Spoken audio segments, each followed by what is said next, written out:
अगर एक ऐसी जगह के बारे में सोचा जाए जहां की भौगोलिक स्थिति अपने आप में बहुत ही अजीब है। मेरा मतलब है अलास्का। सर्दियों के कई महीनों तक वहां सिर्फ और सिर्फ अंधेरा रहता है। हड्डियां कंपा देने वाली ठंड और एक ऐसी रात जो खत्म ही नहीं होती। बिल्कुल। लेकिन फिर मौसम बदलता है और गर्मी आती है, और इसके साथ ही आता है मिडनाइट सन, यानी आधी रात का सूरज। हाँ, वो समय जब दिन में 20-20 घंटे उजाला रहने लगता है। सही कहा। मतलब रात के 11 या 12 बज रहे होते हैं, लेकिन आसमान में सूरज चमक रहा होता है। विज्ञान के नजरिए से देखें तो ये लगातार रहने वाली रोशनी शरीर के मेलाटोनिन को पूरी तरह गड़बड़ा देती है। बिल्कुल। और लोगों की नींद पूरे नहीं होती, एक अजीब सी बेकरारी सी रहती है। हाँ, एक उन्माद और एक अलग ही तरह की ऊर्जा पूरे एंकरेज शहर की हवा में घुल जाती है। तो आज की इस विस्तृत चर्चा में हम इसी मिडनाइट सन की रोशनी में छिपे एक बेहद खौफनाक अंधेरे की बात करने वाले हैं। मैं बता दूं कि हमारी इस चर्चा का आधार पुलिस रिपोर्ट्स और मनोवैज्ञानिक विश्लेषण है। और ये पृष्ठभूमि समझना बहुत जरूरी है, क्योंकि आज हम सिर्फ एक अपराध की तारीखों का विश्लेषण नहीं कर रहे हैं। इस गहन अध्ययन के जरिए हम उस बिंदु की पड़ताल कर रहे हैं जहां एक मेडिकल रिपोर्ट और एक बेहद शातिर दिमाग आपस में टकराते हैं। मतलब मनोविज्ञान और अपराध का एक भयानक मेल। बिल्कुल।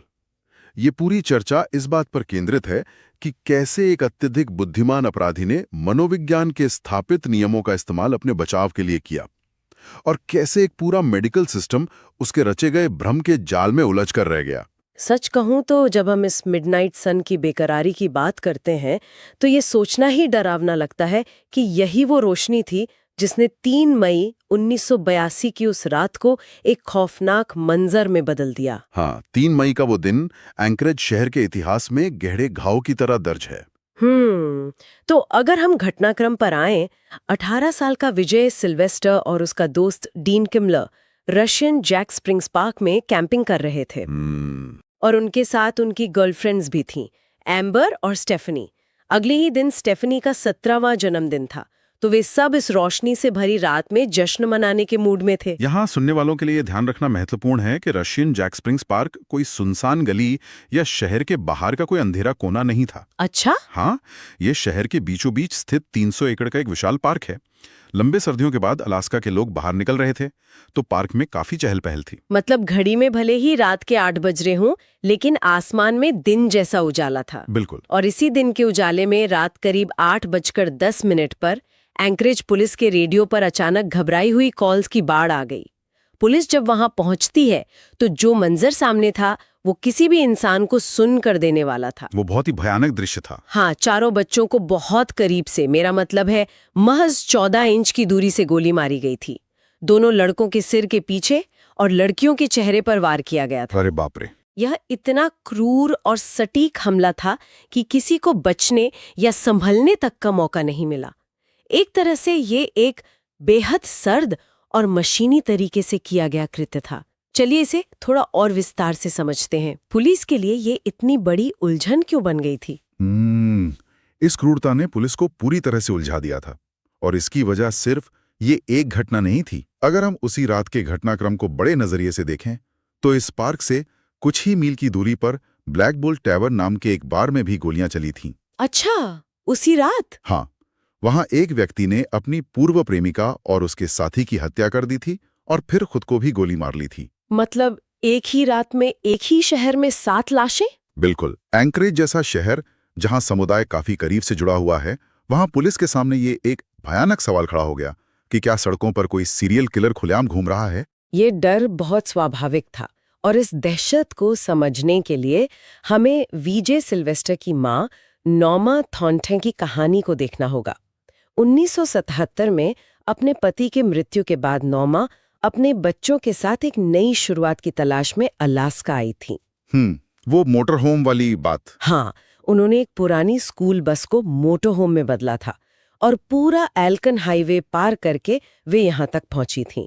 वे जीवन को नए सिरे से जीने की कोशिश कर रही थीं, और फिर एक सुबह अचानक दरवाजे पर दस्तक होती है, और एक पुलिस वाला उन्हें बताता है कि उनका 18 साल का बेटा अब इस दुनिया में नहीं है। बिल्कुल। नॉमा का कहना था कि विजय सिर्फ अलास्का की जिंदगी को पूरी तरह से एक्सप्लोर करना चाहता था। एक माँ का ये दुख सिर्फ उस परिवार तक सीमित नहीं रहा, बल्कि इसने पूरे एंकरेज शहर में एक गहरी दहशत पैदा कर दी। लोग अपने घरों में दुबकने लगे थे और इस दहशत का असर जांच पर भी भारी पड़ रहा था। तो पुलिस ने जांच शुरू कैसे की? शुरुआत में जांचकर्ताओं ने इस लॉजिक पर काम किया कि शायद बार में जिस व्यक्ति ने आत्महत्या की, उसी ने पहले पार्क में जाकर इन चारों बच्चों को मारा हो। लेकिन फिर टाइमलाइन का क्या? वही तो, जब 911 कॉल्स की टाइमलाइन और रेडियो डिस्पैच को बारीकी से जोड़ा गया तो एक अहम सुराग मिला। बार वाली घटना पार्क की घटना से लगभग 1 घंटे पहले हुई थी। ओहो, इसका सीधा मतलब था कि ये दोनों घटनाएं अलग-अलग थीं। बिल्कुल, बार वाला शूटर मर चुका था, लेकिन पार्क में 4 बच्चों की जान लेने वाला कातिल अब भी उसी रोशनी में कहीं आजाद घूम रहा था। यह तो बहुत ही तनावपूर्ण स्थिति है। जब हत्यारा आजाद हो और कोई हथियार ना मिला हो, तो जांच की दिशा कैसे तय होती है? पुलिस ने 200 से ज्यादा फोन कॉल्स को फिल्टर किया और गवाहों की तलाश शुरू की। इसी दौरान एक बहुत बड़ा नाम सामने आया, एम्बर का पूर्व प्रेमी रिक लार्किन। रिक लार्किन। गवाहों ने बताया कि रिक का हिंसक इतिहास रहा है और वो बंदूक भी रखता था। सबसे बड़ी बात यह थी कि हत्या से कुछ समय पहले ही विजय और रिक के बीच तीखी बहस भी हुई थी। मतलब एम्बर ने रिक से रिश्ता तोड़ लिया था और रिक ने उसे जान से मारने की धमकी भी दी थी। ये तो किसी भी पुलिस वाले के लिए एकदम परफेक्ट सस्पेक्ट है। बिल्कुल, एक ऐसा इंसान जिसका दिल टूटा हो, जो गुस्से में हो और जिसके पास मकसद भी हो। सांख्यिकी के हिसाब से भी पुलिस का शक बिल्कुल सही दिशा में था। हाँ, क्योंकि आपराधिक मनोविज्ञान में ज्यादातर हत्याएं ऐसे लोगों द्वारा की जाती हैं जो पीड़ित को करीब से जानते हों। सही कहा। जब पुलिस ने रिक लार्किन को हिरासत में लिया तो उसके हाथों पर ताजी खरोच के निशान भी थे।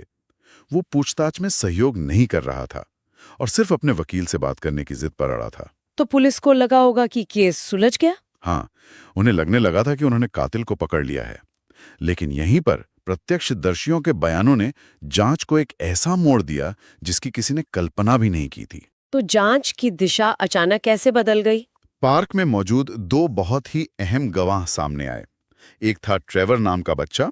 उसने बताया कि जब वो पार्क में खेल रहा था तो उसने एक लंबे और काले बालों वाले आदमी को अपनी पैंट में बंदूक छिपाते हुए देखा था। अरे, और उस आदमी ने ट्रेवर को देखकर बहुत ही डरावनी और भारी आवाज में चिल्लाकर कहा था कि यहां से भाग जाओ।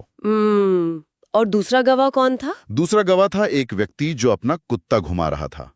उसने झाड़ियों के बीच एक साइकिल देखी थी और ये कुत्ता घुमाने वाला कोई आम आदमी नहीं था। मतलब इस व्यक्ति ने पहले एक साइकिल की दुकान में काम किया था।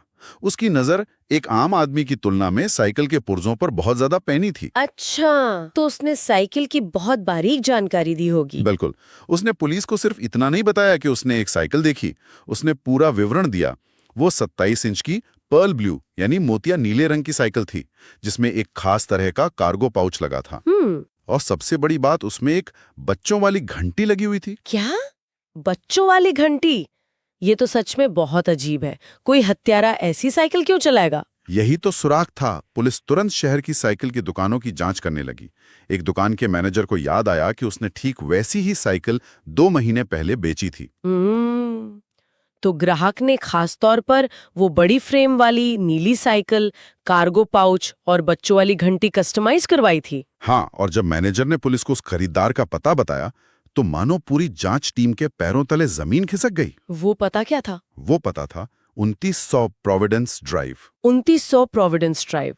यहाँ ये विषय और भी दिलचस्प हो जाता है, क्योंकि ये कोई आम पता नहीं है। बिल्कुल नहीं। ये अलास्का साइकियाट्रिक इंस्टीट्यूट यानी API का पता था, जो राज्य का सबसे बड़ा और सबसे सुरक्षित माना जाने वाला मानसिक अस्पताल है। तो एक खूंखार हत्यारे की तलाश अचानक एक मानसिक अस्पताल के दरवाजे पर कैसे पहुंच गई? मतलब क्या कोई ऐसा व्यक्ति जिसे कानूनी तौर पर मानसिक रूप से अस्थिर मानकर अस्पताल में भर्ती किया गया हो, वो इतनी चतुराई से बाहर आकर हत्याएं कर सकता है? यही तो पुलिस के सामने सबसे बड़ा सवाल था। और वहां से जो नाम सामने आया वो था चार्ल्स मीच। चार्ल्स मीच। और मैं सोच रही थी कि ये नाम पुलिस के लिए नया नहीं था। बिल्कुल नहीं। उसका एक खौफनाक आपराधिक इतिहास था। 1973 में मीच ने अर्थक्वेक पार्क में बिना किसी उकसावे के एक 22 साल के लड़के की पीट कर बेरहमी से हत्या कर दी थी। और उस समय मनोचिकित्सकों ने उसे पैरानोइड स्किज़ोफ्रेनिया का मरीज बताया था। हाँ, और अदालत ने उसे पागलपन के कारण निर्दोष करार दिया था और कैलिफोर्निया के एक मानसिक अस्पताल में भेज दिया था। पैरानोइड स्किज़ोफ्रेनिया, तो एक्सपर्ट्स के अनुसार ये एक ऐसी बीमारी है जिसमें इंसान को भ्रम होता है, शक होता है और वास्तविकता से उसका संपर्क टूट जाता है। बिल्कुल, लेकिन मीच के मामले में इसके साथ सोशियोपैथिक लक्षण भी जुड़े हुए थे। सोशियोपैथिक लक्षण मतलब वो समाज के नियमों को नहीं मानता था? हाँ, उसमें दूसरों के प्रति कोई सहानुभूति या अपराध बोध नहीं था और सबसे खतरनाक बात यह थी कि मीच का आईक्यू 120 से 125 के बीच था, जो औसत से काफी ऊपर है। ये तो ऐसा लग रहा है जैसे किसी ने वीडियो गेम का चीट कोड हैक कर लिया हो। उसे पता था कि सिस्टम के कौन से बटन दबाने से उसे पागलपन का सर्टिफिकेट मिल जाएगा। बिल्कुल सही कहा आपने। लेकिन मेरा एक सवाल है जो सोचने वाली बात है। एक व्यक्ति जिसका दिमाग इतना शातिर था, वो इतने सारे अनुभवी मेडिकल प्रोफेशनल्स को कैसे बेवकूफ बना सकता है? क्या वो एक गिरगिट की तरह रंग बदल रहा था? इस सवाल का जवाब मनोचिकित्सा के काम करने के तरीके में छिपा है। डॉक्टर जब किसी मरीज का मूल्यांकन करते हैं तो वे उन लक्षणों की तलाश करते हैं जो डायग्नोस्टिक मैनुअल में लिखे होते हैं। अच्छा, तो उसने मैनुअल के हिसाब से एक्टिंग की। हाँ, लेकिन मीच इतना चालाक था कि उसने ओवर एक्टिंग नहीं की। उसने उन डॉक्टरों को बिल्कुल वही टेक्स्ट बुक लक्षण दिखाए जो वे स्किज़ोफ्रेनिया के मरीज में देखना चाहते थे। मतलब उसने ये साबित कर दिया कि उसकी बीमारी का जो उग्र चरण था वो अब खत्म हो गया है। बिल्कुल, और वो दवाओं के साथ समाज में रहने के लिए सुरक्षित है। इसी चालाकी के कारण उसे कैलिफोर्निया से वापस अलास्का के एपीआई में भेज दिया गया। एक मिनट, मुझे यहाँ कुछ समझ नहीं आ रहा। जब उसे अलास्का वापस लाया गया तो क्या वहाँ के डॉक्टरों ने कुछ भी अजीब नोटिस नहीं किया? ऐसा नहीं है कि सभी डॉक्टर अंधे हो गए थे। एपीआई के सुपरिंटेंडेंट डॉक्टर मेसन रॉबिन्सन ने मीच की असलियत को बहुत करीब से पकड़ लिया था। अच्छा, डॉक्टर रॉबिन्सन ने क्या देखा? उन्होंने नोटिस किया कि मीच का व्यवहार एक सामान्य स्किज़ोफ्रेनिक मरीज जैसा नहीं था।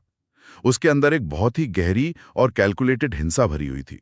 मैंने उस घटना के बारे में पढ़ा है जहां मीच ने अस्पताल के कर्मचारियों को पकाने और खाने की अपनी खौफनाक कल्पनाओं के बारे में बताया था। और वो तस्वीर वाली घटना भी बहुत मशहूर है। वो अमेरिका की तत्कालीन फर्स्ट लेडी रोजलिन कार्टर की तस्वीर वाली बात। बिल्कुल, उसने वो तस्वीर बनाई थी जो बहुत सटीक थी, लेकिन उसने उस चेहरे पर पेंसिल से ढेरों बारीक लकीरें खींच दी थी जो एक टूटी हुई खोपड़ी को दर्शाती थी। अरे बाप रे, ये तो सच में डरावना है। और एक महिला कर्मचारी ने रिपोर्ट किया था कि कैसे एलिवेटर में अकेले होने पर मीच ने उसे देखकर एक बेहद खौफनाक और शैतानी मुस्कान दी थी। डॉक्टर रॉबिन्सन ने साफ शब्दों में चेतावनी दी थी कि आदमी अलास्का का सबसे खतरनाक इंसान है। तो अगर डॉक्टर रॉबिन्सन ने इतनी स्पष्ट चेतावनी दी थी तो फिर वो आजाद कैसे घूम रहा था? ये सुनकर तो ऐसा लगता है जैसे किसी ने जानबूझकर खतरे को नजरअंदाज किया। इसके पीछे उस समय के कानूनी और संस्थागत नियम जिम्मेदार थे। डॉक्टर रॉबिन्सन के वहां से जाने के बाद उन चेतावनियों को फाइलों में दबा दिया गया।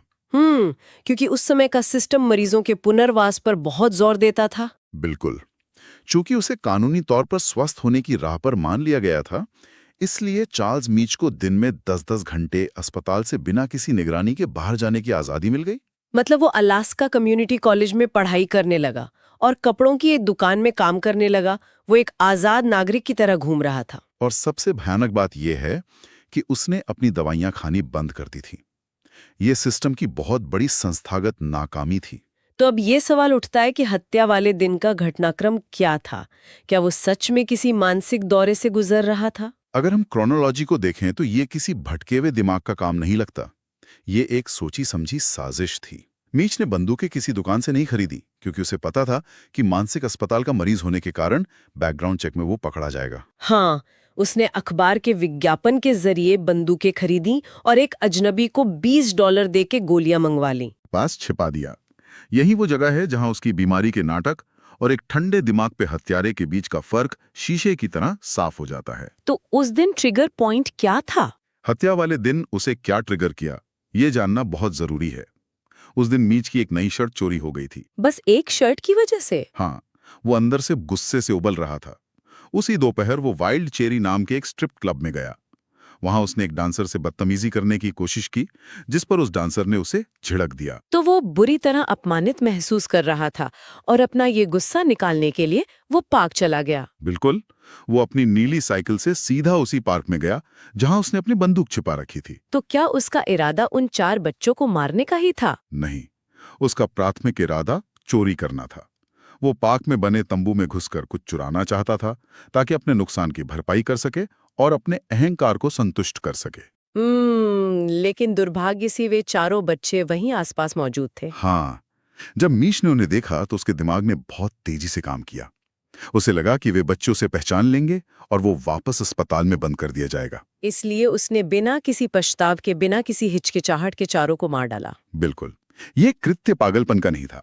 एक सिजोफ्रेनिया के मरीज का दौरा आमतौर पर भ्रामक और अव्यवस्थित होता है, लेकिन यहाँ उसने बेहद सटीक तरीके से गवाहों को मिटाने के लिए हत्याएं की। हाँ, गोली मारने के बाद उसने शांति से बंदूक को वापस छिपाया और अस्पताल लौट गया जैसे कुछ हुआ ही न हो।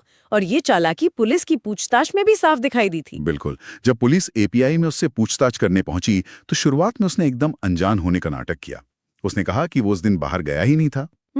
पुलिस को गुमराह करने की कोशिश कर रहा था, लेकिन फिर उसकी क्रूरता का घमंड बाहर आ गया। हाँ, जब एक स्टाफ मेंबर उसके पास गया तो मीश ने फुसफुसाते हुए कहा कि वो दृश्य कोई सुंदर नहीं था, है ना? ये कोई भ्रमित इंसान का बयान नहीं है, ये एक ऐसे हत्यारे का बयान है जिसे अपने किए पर गर्व महसूस हो रहा है। और अदालत में उसका जो व्यवहार था वो इस पूरी कहानी का सबसे डरावना मनोवैज्ञानिक अध्ययन है। उसने अदालत में भी नाटक किया था। बिल्कुल, मीच को पता था कि 1973 में पागलपन का बचाव उसके काम आ चुका था। वो जानता था कि अगर वो खुद को मानसिक रूप से विक्षिप्त साबित कर दे तो वो जेल जाने से बच जाएगा। तो उसने गवाही के दौरान जानबूझकर अजीबोगरीब हरकतें शुरू कर दी। हाँ, वो जोर जोर से बीतू की कविताएं पढ़ने लगा और अजीब आवाजें निकालने लगा। वो जज और जूरी को ये दिखाना चाहता था कि उसका दिमाग पूरी तरह से वास्तविकता से कट चुका है। लेकिन कहते हैं ना कि कितना भी शातिर अपराधी हो, वो कोई ना कोई गलती जरूर करता है।